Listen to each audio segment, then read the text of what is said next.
IFTU state general secretary M Srinivas. మిత్రులారా, ఇవాళ నరేంద్ర మోడీ గారు ఒక వ్యాఖ్యానం చేశారు. అది ప్రింట్ మీడియాలో, ఎలక్ట్రానిక్ మీడియాలో పెద్ద ఎత్తున వచ్చింది. పార్లమెంటు చేత తిరస్కరించబడ్డ వాళ్ళు పార్లమెంటు మీద దాడి చేస్తున్నారని చెప్పి ఆయన మాట్లాడాడు. వాస్తవానికి ఈ దేశ ప్రజలు తిరస్కరించింది బీజేపీని, పార్లమెంటు తిరస్కరించింది బీజేపీని. ఇవాళ మొత్తం పార్లమెంటరీ సంప్రదాయాలకు భిన్నంగా ఇవాళ నూతన పార్లమెంట్ భవనాన్ని ప్రారంభించింది నరేంద్ర మోడీ. ఇవాళ మొత్తం చట్టబద్ధంగా భారత రాజ్యాంగం ఆధారంగా వచ్చినటువంటి చట్టాల ఆధారంగా రూపొందించబడినటువంటి కార్మిక చట్టాలని, రైతు చట్టాలని రద్దు చేసింది బీజేపీ ప్రభుత్వం. ఇది రాజ్యాంగ విరుద్ధమైనటువంటిది, భారత పార్లమెంటు సంప్రదాయాలకి విరుద్ధమైనటువంటి అంశం. అందుకనే బీజేపీ ఇవాళ ఈ దేశ ప్రజలకి సంక్షేమానికి సంబంధించి చూసినప్పుడు దాదాపు వాళ్ళు అనుసరిస్తున్న విధానాలన్నీ కూడా ఈ ప్రజా వ్యతిరేక విధానాలు, కార్మిక వ్యతిరేక విధానాలు, రైతు వ్యతిరేక విధానాలు. అందులో భాగంగానే ఇవాళ మొత్తం కార్మిక చట్టాలని రద్దు చేసి 4 లేబర్ కోడ్స్ని తీసుకురావడము, అదేవిధంగా రైతాంగానికి సంబంధించిన హక్కుల్ని రద్దు చేస్తూ 3 నల్ల సాగు చట్టాలని తీసుకురావడము, ఇవాళ రైతాంగానికి గిట్టుబాటు ధర లేకుండా చేయడము, కార్మికులకి కనీస వేతనాలు లేకుండా చేయడం అనేది ఇవాళ బీజేపీ విధానంగా కొనసాగుతుందని చెప్పి మేము ఈ సందర్భంగా చెప్పదలుచుకున్నాం. ఇవాళ ఆదాని అంబానీల రాజ్యం కొనసాగుతుంది. ఇవాళ మొత్తం ఈ రాజ్యాన్ని, ఈ దేశంలో వనరులని, ఈ దేశంలో ఉన్న సంపదని ఆదాని అంబానీలకు విక్రయిస్తున్నారు, అమ్ముతున్నారు ఇవాళ నరేంద్ర మోడీ, అమిత్ షా అనేది మనం అర్థం చేసుకోవాలి. అందుకనే కార్మిక వ్యతిరేక, రైతు వ్యతిరేక, స్థూలంగా ప్రజా వ్యతిరేక విధానాలకు వ్యతిరేకంగా రానున్న కాలంలో రైతులు, కార్మికులు ఒక బలమైనటువంటి ఉద్యమాన్ని నిర్మించడానికి ఉద్దేశించినటువంటి కార్యాచరణలో భాగంగానే ఈరోజు రాష్ట్ర కేంద్రంలో మహాధర్నా జరుగుతుంది. కనుక ఈ ధర్నాన్ని విజయవంతం చేసినటువంటి కార్మికులకి మీ అభినందనలు తెలియజేస్తున్నాం. రానున్న కాలంలో ఈ బీజేపీ ప్రభుత్వ వ్యతిరేక ప్రజా వ్యతిరేక విధానాలకి వ్యతిరేకంగా సాగేటువంటి ఉద్యమంలో కలిసి రావాలని చెప్పేసి కోరుతున్నాం. ఇక్కడ మద్దతు ధర కావాలని డిమాండ్ చేస్తూ ఉన్నారు. ఇవాళ రైతాంగాన్ని ఇటు రాష్ట్రం ఇబ్బంది పెడతా ఉంది, అటు కేంద్రం ఇబ్బంది పెడతా ఉంది. ఏం చెప్తారు? వాస్తవానికి ఇది ఫెడరల్ వ్యవస్థ అయినప్పటికీ రాష్ట్ర ప్రభుత్వాలకు ఉండే హక్కులు, రాష్ట్రాలకు ఉండే హక్కుల్ని ఏనాడో తుంగలో దొక్కింది. ప్రధానంగా 2014లో మోడీ అధికారంలోకి వచ్చిన తర్వాత రాష్ట్ర ప్రభుత్వాలకి లేదా రాష్ట్రాలకు ఉండేటువంటి కనీస హక్కుల్ని కూడా లేకుండా కాలరాసినటువంటి స్థితి. ఇది భారత రాజ్యాంగ సంప్రదాయానికి వ్యతిరేకమైనటువంటిది. ఇవాళ ఆయన ఏదైతే మాట్లాడుతున్నాడో భారత పార్లమెంటరీ సంప్రదాయాలు అనేది, దానికి విరుద్ధంగా వాళ్ళు వ్యవహరిస్తున్నారు. ఇవాళ కనీస మద్దతు ధర ఎందుకు రైతాంగం అడుగుతున్నారు? ఇవాళ స్వామినాథన్ కమిషన్ సిఫార్సులు ఏం చెప్తున్నాయి? ఇవాళ మద్దతు ధరకు సంబంధించింది అనేకం చూస్తే ఇవాళ పంటలు చేతికి వస్తున్నటువంటి టైము. ఇవాళ వరి ధాన్యం కానీ, జొన్న కానీ, మొక్కజొన్న కానీ, పత్తి కానీ, మిర్చి కానీ అనేక పంటలు చేతికి వస్తున్నటువంటి స్థితి. దీని మీద కనీస మద్దతు ధర, కనీస గిట్టుబాటు ధర ఇవ్వాలి అనేటువంటి స్పృహ కూడా లేదు. ఢిల్లీ కేంద్రంగా రైతాంగం ఉద్యమం చేసినప్పుడు, పోరాటం చేసినప్పుడు చట్టాలని రద్దు చేయటమే కాదు, కనీస మద్దతు ధర ఇస్తామని చెప్పి రాతపూర్వకంగా హామీ ఇచ్చిన నరేంద్ర మోడీ ఇవాళ ఆ కనీస మద్దతు ధర ఇవ్వడానికి నిరాకరించేటువంటి విధానాన్ని అవలంబిస్తున్నారు. అందుకనే రైతాంగాన్ని ఏడిపించినటువంటి ఏ ప్రభుత్వం, ఏ రాజ్యం కూడా నిలవదు. రానున్న కాలంలో కూడా మోడీ ప్రభుత్వం, బీజేపీ కూటమి కూడా ఈ అధికారాన్ని కోల్పోయేటువంటి ప్రమాదం ఉంది. రైతాంగాన్ని ఆదుకోవాల్సినటువంటి కనీస బాధ్యత ఈ ప్రభుత్వం మీద ఉంది. మనది సంక్షేమ రాజ్యం, సంక్షేమ ప్రభుత్వాలు. ప్రజల యొక్క సంక్షేమం, ముఖ్యంగా రైతాంగం యొక్క, కార్మిక వర్గం యొక్క సంక్షేమాన్ని చూడాల్సినటువంటి బాధ్యత వాళ్ళకుంది అనేటువంటిది మేము చెప్పదలుచుకున్నాం. దాని గురించి మీరు ఇంతకుముందు 2 మాటలు మాట్లాడారు. తెలంగాణ రాష్ట్రానికి కూడా అదాని పెట్టుబడులకు సంబంధించి ఒక చర్చ నడిచింది. ఏం చెప్తారు? అసలు అదాని పెద్ద దొంగ, వాడు మొత్తం కూడా ఇంటర్నేషనల్లో క్రిమినల్ అండ్ పెద్ద దొంగ. ఆ దొంగ గురించి ఎంత తక్కువ మాట్లాడుకుంటే అంత మంచిది.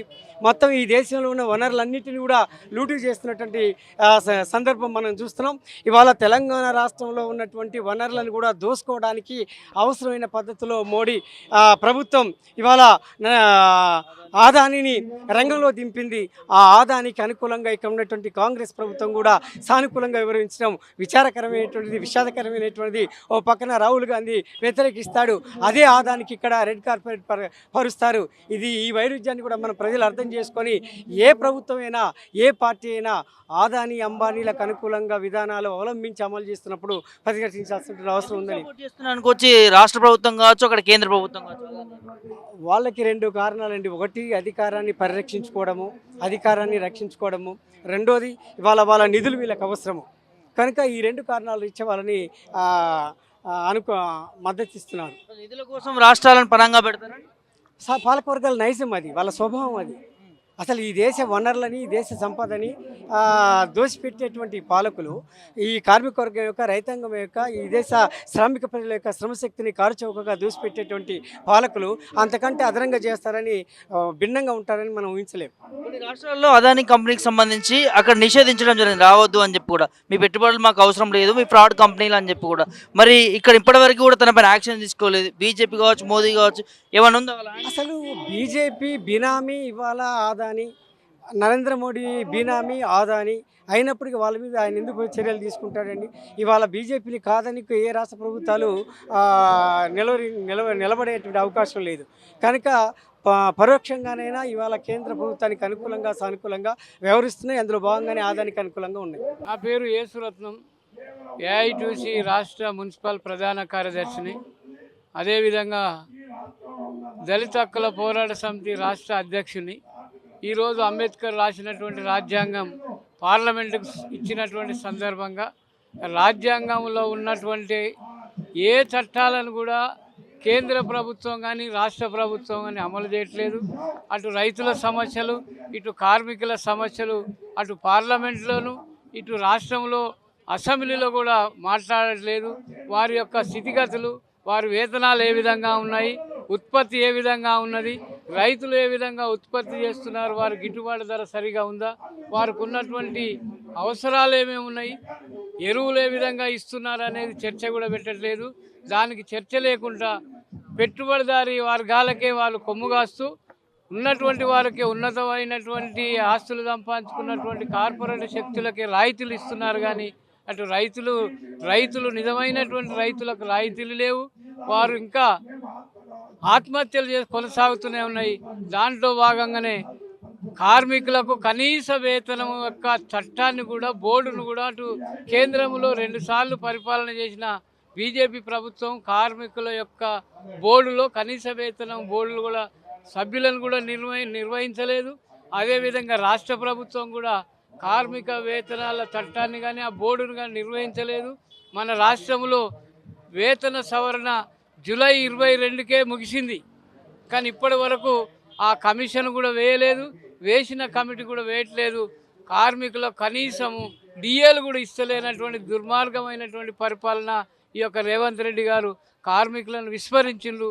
ఈరోజు అన్ని కార్మిక సంఘాలు, రైతు సంఘాలు చేస్తున్నటువంటి మద్దతుకు ఏఐటీసీ మున్సిపల్ మద్దతు తెలియజేస్తూ రాబోయే కాలంలో రాజ్యాంగాన్ని పరిరక్షించాలని, ప్రజాస్వామ్యాన్ని కాపాడాలని, రాజ్యాంగంలో ఉన్నటువంటి నిరుద్యోగులకు కూడా ఉద్యోగ అవకాశాలు ఇవ్వాలని, ప్రైవేట్ రంగంలో రిజర్వేషన్లు కల్పించాలని డిమాండ్ చేస్తూ నాకు ఈ అవకాశం ఇచ్చినందుకు మీడియా వారికి ధన్యవాదాలు. ఒకటి రాజ్యాంగాన్ని అనుసరిస్తలేమంటారు రాష్ట్ర ప్రభుత్వం, కేంద్ర ప్రభుత్వం? లేదు, నిజంగా అనుసరించలేదు. దేంట్లో విషయం అంటే ఎవరైతే నిజంగా స్వచ్ఛందంగా పనిచేస్తున్నటువంటి వాళ్ళని ఎన్నుకోవడం లేదు. దొడ్డిదారున డబ్బులు ఖర్చు పెట్టేసే ఎన్నుకుంటున్నారు. వారైనా కానీ వారి వాళ్ళ కార్పొరేట్ శక్తుల గురించే మాట్లాడుతున్నారు పార్లమెంట్లో. కానీ పార్లమెంటు డబ్బులు దుర్వినియోగం అవుతుంది. కాలం కూడా వేతనం అంటే వాళ్ళు కాలవ్యాపన చేస్తున్నారు. అసలైన ప్రజల గురించి రాజ్యాంగంలో ఉన్నటువంటి ఫండమెంటల్ రైట్స్, ఉదాహరణగా తమరు అడిగారు కాబట్టి చెప్తున్నా, మణిపూర్లో ఏ విధంగా ఉన్నది, ప్రజాస్వామ్యం ఉన్నదా? అక్కడ లేదు. దళితుల మీద దాడులు, కార్మికుల మీద దాడులు, కార్మికులను తగ్గించేటువంటి చట్టాలు సుప్రీంకోర్టు ఇస్తున్నది. గతంలో మీరు అడిగిన 212 జీవో ఉండేది కార్మికులకు, అది రద్దు చేసిండ్రు. అదేవిధంగా అవుట్ సోర్సింగ్ వాళ్ళని పర్మనెంట్ లేదు, అటు కేంద్రంలో కానీ ఇటు రాష్ట్రంలో కానీ. అంటే అందుకనే ప్రజాస్వామ్యం, ఫండమెంటల్ ఆఫ్ రైట్స్ అడిగే హక్కును ఈఎస్ఐ సరిగా లేదు. ఈఎస్ఐ హాస్పిటల్ తొలగిస్తున్నారు మన రాష్ట్రంలో. ఇటువంటి ప్రజాస్వామ్యం అనేది రాజ్యాంగాన్ని అమలు చేస్తలేరు. వారి యొక్క మనధర్మ శాస్త్రాన్ని కేంద్రంలో చేస్తున్నారు తప్ప అంబేద్కర్ రాసినటువంటి రాజ్యాంగాన్ని అమలు చేయటం లేదని విమర్శ పెడుతున్నారు. రైతులకు కార్మికులకు అన్యాయమే జరుగుతున్నది అని నేను అభిప్రాయం. ఏ విధంగానంటే మీరు గమనించండి, మనం ఇక్కడ హైదరాబాద్ నగరంలో ఉన్నాం. గ్రామాలలోకి వెళితే రైతుల స్థితిగతులు ఏమున్నది. హైదరాబాద్ కానీ మొత్తం ఏముంటుంది, ఏమంటాడు ఆయన, అచ్చాదిన ఆయన ఒకప్పుడు అన్నాడు. ఈ బిల్డింగ్లో చూసి అభివృద్ధి చెందింది దేశం అనుకుంటే పొరపాటు. నిజంగా గ్రామాలకు వెళితే వాళ్ళకు ఉన్నటువంటి తాగునీరు సరిగా లేవు, వ్యవసాయం చేసుకుందామన్న సరైన అప్పుల బాధలే ఉన్నారు. నిన్న మొన్న చూస్తున్నారు, ఒడ్లు కొంటలేరు. ఉత్తర రాష్ట్రంలో కూడా ఉత్తరప్రదేశ్ ఆ ఏరియాలో నార్త్ సైడ్లో కూడా ఎంతమంది రైతులు ఎన్ని ఇబ్బందులు పడుతున్నారు. రైతులను తొక్కి చంపేస్తే కూడా అది పార్లమెంట్ అడిగే పరిస్థితి లేదు. అందుకనే ప్రజాస్వామ్యాన్ని కానీ రాజ్యాంగాన్ని వాళ్ళు కాపాడతలేరని విమర్శ. రాష్ట్ర ప్రభుత్వం కూడా రైతులకు న్యాయం చేస్తలేదు. రాష్ట్ర ప్రభుత్వం కూడా తూతూ మంత్రంగా ఏదో ఆయన కంటే ఈయన కొద్దిగా మెరుగు 10%. నిన్న 2-3 మేధావులు మీడియా ద్వారా మాట్లాడుతున్నారు. కాకపోతే ఈ కాంగ్రెస్ ప్రభుత్వం ఈ రాష్ట్రంలో వచ్చిందంటే ఈయన టెంట్ వేసుకొని మాట్లాడడానికి ఒక హక్కు ఉన్నది, ప్రజాస్వామ్యం మాట్లాడే హక్కు ఉన్నది, అడిగే హక్కు ఉన్నది. కానీ అన్ని ఉచితాలు కొంతమందికే చేస్తున్నారు తప్ప నిజంగా పేదవాళ్ళకి ఇటు దళిత బంధువులు కానీ రైతు బంధువులు కానీ నిజమైన వాళ్ళకి అందుతలేవు అనేది నా విమర్శ. ఈరోజు భారతదేశ వ్యాప్తంగా కేంద్రంలో నరేంద్ర మోడీ గారు అవలంబిస్తున్న కార్మిక రైతు వ్యతిరేక విధానాలను నిరసిస్తూ ఈరోజు ఈ ధర్నా చౌక్ దగ్గర ఐఎన్టీసీతో సహా పలు కార్మిక సంఘాలు ధర్నాలో పాల్గొన్నాయి. వారందరికీ ధన్యవాదాలు తెలియజేస్తున్నాం. మరి ముఖ్యంగా గతంలో నరేంద్ర మోడీ గారు 1947 నుంచి కూడా కార్మికులకు రక్షణ కవచాలుగా ఉన్నటువంటి కార్మిక చట్టాలను 29 కార్మిక చట్టాలను 4 కోళ్లుగా ఈరోజు చింపజేసి మరి కార్మికులను వెట్టి చాకిరీ చేసే విధంగా కార్పొరేట్ శక్తులకు మరి ఈరోజు తయారు చేసిండు ఆ కార్మిక చట్టాలను. మరి దాన్ని నిరసిస్తూ అదేవిధంగా 2020లో కరోనా పాండమిక్ టైంలో కూడా రైతులు చేసిన ఉద్యమానికి ఆ రోజు నరేంద్ర మోడీ గారి ప్రభుత్వం కాగిత రూపేణా రాసిచ్చింది.